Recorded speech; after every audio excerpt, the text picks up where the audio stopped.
আসসালামু আলাইকুম বন্ধুরা, সবাই কেমন আছেন? জুয়েল ইলেকট্রনিক্স অ্যান্ড সাউন্ডের পক্ষ থেকে নতুন আরেকটি ভিডিওতে আপনাদেরকে স্বাগতম। আজকে একটা ভিডিও আপনাদেরকে দিতে চলেছি যারা নতুন এবং যারা কাজ শিখতে আগ্রহী, যারা রানিংয়ে কাজ করছেন বা এই ট্রানজিস্টর অ্যাম্পলিফায়ার সম্পর্কে বা সার্কিট সম্পর্কে একটু ধারণা কম, তাদের যে এত বেশি উপকার হবে সেটা আপনারা পুরো ভিডিওটা দেখলেই বুঝতে পারবেন। আর প্রথমে বলে নিই বন্ধুরা, আমি কিন্তু খুব বেশি জ্ঞানী নই, যতটুকু যা জানি সেখান থেকে আপনাদেরকে জানানোর চেষ্টা করি। তো এই হচ্ছে বিষয়। যাক, আর বকবক করবো না। তো আপনাদেরকে ভিডিও শুরুতে বলে নিই, যারা ভিডিওটি নতুন দেখছেন অবশ্যই কিন্তু ভিডিওটিকে লাইক করে দিবেন। আর চ্যানেলে যদি আপনি নতুন দর্শক হয়ে থাকেন অবশ্যই কিন্তু চ্যানেলটিকে সাবস্ক্রাইব করে দিয়ে পাশে থাকা বেল আইকনটি অল করে দিবেন। তো বন্ধুরা চলুন শুরু করা যাক আজকের ভিডিও।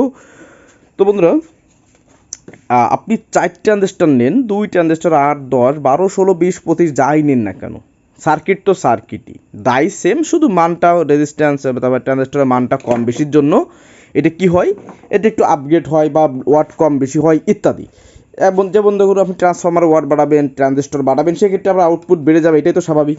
এখন কথা হচ্ছে, আমরা যারা কম টাকার মধ্যে অ্যাম্পলিফায়ার তৈরি করি এবং যারা লোকাল মালগুলো কিনে ব্যবহার করি, আসলে লোকাল বলতে কি, এই যেমন আমাদের একটা সার্কিট দেখতে পাচ্ছেন, এটা একটা কম দামি বোর্ড, 250 থেকে 300 টাকার মধ্যে। এই একটা বোর্ড 150 টাকা, 180 টাকা দাম। এরকমের যে সব বোর্ড আছে, এই বোর্ডগুলো দিয়ে কিন্তু ভালোভাবে সাউন্ড চালানো যায়, মানে লোকালভাবে, প্রফেশনালভাবে হবে না। তো এইভাবে কিভাবে যায় সেটা আজকে আমরা দেখাচ্ছি। দেখুন বন্ধুরা, এই নতুন সার্কিট কিনে আমাদের কয়েকটা বিষয় খেয়াল রাখতে হবে। প্রথম কথা হচ্ছে, আমাদের এই প্রথম এই সাইড থেকে বলি যে আমাদের 1943-5200 এই যে লেখা থাকে, এইগুলো ঠিকঠাক লেখা আছে কিনা। অনেক সময় কিন্তু অনেক সার্কিট দেখবেন উল্টো আসছে বা রেজিস্ট্যান্স ঠিকঠাক লাগানো নাই ইত্যাদি। এইগুলো প্রথমে দেখবেন। এরপর দেখবেন আবার নেগেটিভ সাইডে 1943 সাইডে এখানে 940 আছে কিনা বা 1943 আছে কিনা বা অন্য অন্য ট্রানজিস্টর থাকে যেটা যেমন মান। এবং পজিটিভ বা 5200 সাইডে দেখবেন যে 2073 আছে কিনা। দেখুন, এটা খেয়াল করবেন এবং দেখবেন এখানে রেজিস্ট্যান্সগুলো ঠিকঠাক আছে কিনা, মানে আপনার মানে কোনো পার্স ফাঁকা আছে কিনা ইত্যাদি, এগুলো চেক করবেন। এগুলো চেক করার পরে চলে আসুন অপর পিঠে। অপর পিঠে এসে এসে কিন্তু আপনারা কাজ করবেন, সেটা হচ্ছে পুরো সার্কিট একবার রিভাইজ করবেন যে কোথাও কোনো প্রিন্ট শর্ট আছে কিনা বা ঝালাই ঠিকঠাক আছে কিনা বা দুটো প্রিন্ট মিশে গেছে কিনা বা কোনো পার্সের ঠেং ঝালাই হয়নি বা ঝুলে আছে, শর্ট আছে, এই ধরনের প্রতিটা প্রিন্ট প্রথমে চেক দিবেন। তাহলে 1 নম্বরে গেল এই সাইডটা, 2 নম্বরে গেল প্রিন্ট চেক। 3 নম্বরে যখন আসবেন তখন আপনাদের একটা কাজ করতে হবে, সেটা হচ্ছে কি, যে আপনি যে এই যে করছেন, যে চেক দিয়েছেন, চেক দেওয়ার পরে কি করবেন, দুটো ট্রানজিস্টর লাগাবেন। যেমন ধরুন এখানে 1943-5200 দুটো ট্রানজিস্টর লাগাবেন ভালো মানের। লাগানোর পরে, ভালো মানের বলতে আমি যদি বেশি বলতেন অবশ্যই ভালো মান লাগাবেন। এই দুটো এখানে ঝালাই করবেন। ঝালাই করার পরে আপনি কি করবেন, আপনি একটা পাওয়ার সাপ্লাই দিবেন, 3 ফেজ পাওয়ার সাপ্লাই দেওয়ার পরে একটা স্পিকার লাইন দিবেন। একটা স্পিকার লাইন দিয়ে আপনি এখানে সুন্দরভাবে গ্রিড দেবেন। গ্রিড দিয়ে দেখবেন যে আপনার ঠিকমতো গ্রিড নিচ্ছে কিনা। যদি বলেন যে আপনার স্পিকার আউটপুট দিচ্ছে ঠিকঠাক, তাহলে আর কোনো সমস্যা নেই। এরপর যে কাজটি করবেন, অবশ্যই কিন্তু এটা সিরিজে চেক করবেন। যখন আপনারা এটাকে কি করবেন, যখন এটা সিরিজ ল্যাম্পের একটা বাতি, যখন এটাকে আপনি লাইন দেবেন, তখন তো মনে করেন যে প্রথমে একটু ক্যাপাসিটার লোড নেওয়ার সময় সিরিজটা জ্বলবে। এরপর দেখবেন সিরিজটা আস্তে নিভে গেছে কিনা। যদি নিভে যায়, মানে সিরিজ না জ্বলে, তাহলে বুঝবেন সার্কিটে কোনো শর্ট নাই। এখন যদি ট্রান্সফরমারের রেজিস্ট্যান্স বেশি থাকে, সেক্ষেত্রে আপনি বেশি ওয়াটের সিরিজ ব্যবহার করবেন, এটা ঠিক হয়ে যাবে। এরপরে যদি দেখেন যে ঠিক আছে, এবার আপনি গ্রিড দিবেন আরেকবার। গ্রিড দিলে দেখবেন সিরিজটা জ্বলছে। এবার গ্রিড ছেড়ে দিলে আবার সিরিজটা জায়গায় চলে আসছে, তার মানে কোনো বাধা নেই, লোড নেই। তাহলে বুঝবেন যে আমার কোনো পার্টসপাতি শর্ট নেই। এবং গ্রিড দিলে যে সাউন্ডটা আসবে, তুখোড় একটা সাউন্ড আসবে, ওই সাউন্ডটা শুনলে আপনি বুঝবেন যে আপনার সাউন্ড ঠিক আছে। তার মানে হচ্ছে আপনার যে ইয়েটা থাকে, স্পিকার থাকে, ওইটা সাউন্ড যদি করা থাকে তাহলে বুঝবেন আপনার সার্কিট ওকে। এবার আসে কি করবেন, আপনারা এই সাইডটা নেবেন, এই ট্রানজিস্টর লাগানো থাকবে। স্পিকার যে আউটপুটটা আছে, স্পিকার আউটপুটটা আপনি খুলে নেবেন। হ্যাঁ, আমি জাস্ট আপনাদের দেখাচ্ছি। নিয়ে আপনাদের যে মাল্টিমিটারটা থাকবে, এই মিটারটাকে ডিসি ভোল্টেজ সিলেক্ট করবেন। ডিসি ভোল্টেজ সিলেক্ট করে গ্রাউন্ডের একটা প্রুফ ধরবেন এবং স্পিকার আউটপুটে যে এখানে এরকম একটা প্রুফ ধরবেন। তো দেখুন এখানে আসলে একটা ভোল্ট শো করতেছে, ওটা অন্য মানে লাইন দেওয়া ছিল আগে, তাই। তো এখন বিষয়টা হচ্ছে, এখানে ধরবেন। ধরার পরে যদি দেখেন যে এখানে আপনাদের 0.100 থেকে 200 সর্বোচ্চ, বললাম সর্বোচ্চ 100 থেকে 200 মিলিভোল্ট এখানে শো করতেছে, সেক্ষেত্রে আপনাদের কোনো সমস্যা না। এটা কিন্তু সমস্যা না, জাস্ট আমি দেখাচ্ছি আপনাদেরকে। দেখেন এখানে একটা ভোল্টেজ আছে ক্যাপাসিটরে, এটা লাইন দেওয়া হয়েছে, আগে চেক করেছে, এই জন্য বলতেছি।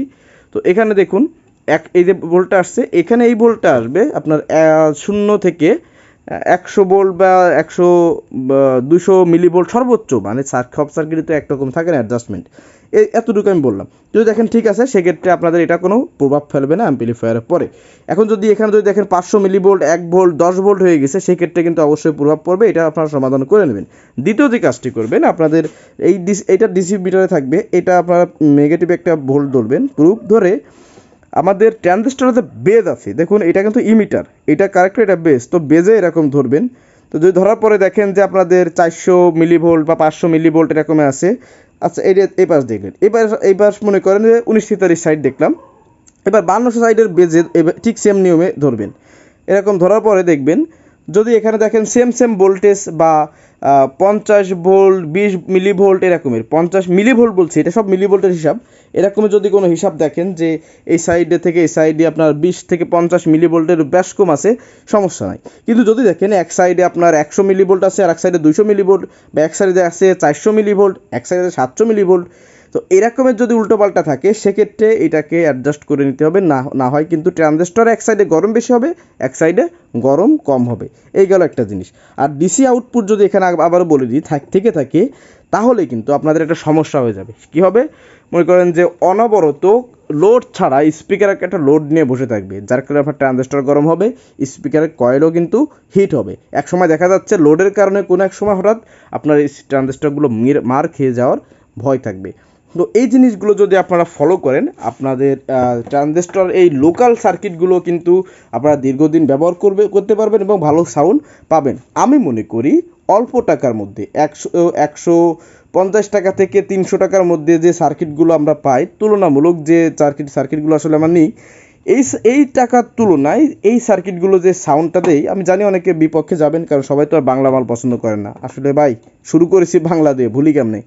তো এখন বিষয়টা হচ্ছে এইভাবে যদি আপনারা চালান আপনাদের অ্যাম্পলিফায়ারগুলো অনেক সুন্দরভাবে চলবে এবং এটা দিয়ে আপনারা মানে মোটামুটি বেশ ভালো ভাড়া মারতে পারবেন। এরপর যদি আপনারা মনে করেন যে এখানে আপনি একটু বেশি ভোল্ট দিতে চান সেক্ষেত্রে দুই সাইডে দুটো ড্রাইভার ট্রানজিস্টর চেঞ্জ করে দিবেন। তো সেখানে 1837 ওই গ্রুপের ট্রানজিস্টর লাগাইতে পারেন, আবার যদি চান ডাইরেক্টলি 1943 5200 লাগিয়ে দিতে পারেন। সেক্ষেত্রে আপনারা 50-55 ভোল্ট, এতে কোনো রেজিস্ট্যান্স চেঞ্জ করা লাগবে না, আপনার 50 থেকে 55 ভোল্ট ইজিভাবে এনি এম্পিয়ার 10 থেকে 20 এম্পিয়ার এনি এম্পিয়ার আপনারা দিয়ে চালাতে পারবেন। এই হচ্ছে মেন বিষয়গুলো। তো এই জিনিসগুলো যদি আপনারা ফলো করেন আমি মনে করি যে এই সার্কিটগুলো বেস্ট পারফরমেন্স করবে এবং অল্প টাকায় একটু ভালো মানের সাউন্ড সিস্টেম আমরা পাবো। আর যদি এইগুলো আপনারা লক্ষ্য না করেন অ্যাডজাস্ট না করেন সেক্ষেত্রে কিন্তু আপনাদের সার্কিটগুলো অল্পতেই নষ্ট হয়ে যাওয়ার সম্ভাবনা থাকবে বা যাবে।